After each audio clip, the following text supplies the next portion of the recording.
The next great event which will be discussed highlights the important characteristic of remaining steadfast on one's faith, instead of compromising on it.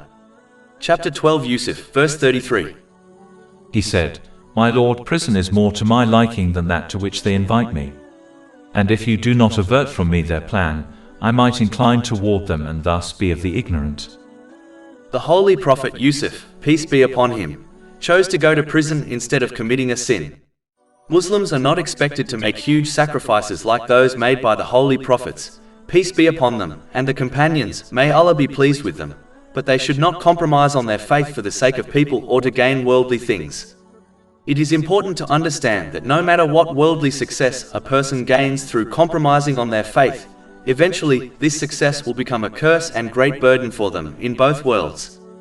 It is quite evident when one observes the media, that those who compromised on their moral values and faith ended up sad and depressed irrespective of how much worldly success they obtained.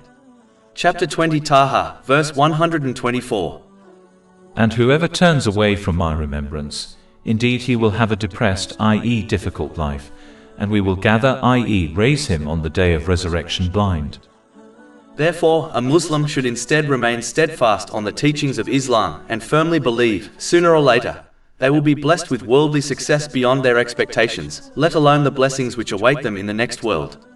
This obedience involves using the blessings one has been granted in ways pleasing to Allah, the Exalted, as outlined in the Holy Quran and the traditions of the Holy Prophet Muhammad, peace and blessings be upon him.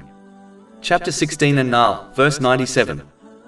Whoever does righteousness, whether male or female, while he is a believer, we will surely cause him to live a good life, and we will surely give them their reward in the hereafter according to the best of what they used to do. And chapter 41 Fussilat, verse 30.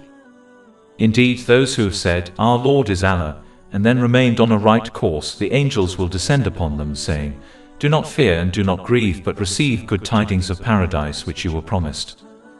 In addition, this great event reminds Muslims to avoid pride by believing that the ability to remain steadfast is achieved through their own strength. This is not possible without the guidance and mercy of Allah, the Exalted. In fact, performing a righteous deed or refraining from sins is not possible without the mercy of Allah, the Exalted, in the form of inspiration, strength, knowledge and opportunity. This should inspire one to remain grateful to Allah, the Exalted, whenever they achieve worldly or religious success.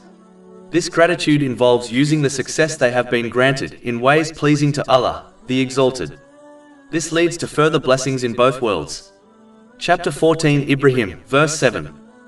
And remember when your Lord proclaimed, "If you are grateful, I will surely increase you in favor."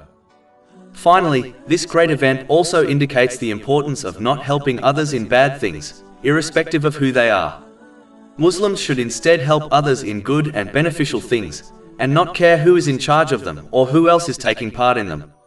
Good should be supported, even if a stranger is doing it, and evil things should be avoided and advised against, even if a beloved is doing them. Chapter 5 Al-Ma'idah, verse 2. And cooperate in righteousness and piety, but do not cooperate in sin and aggression.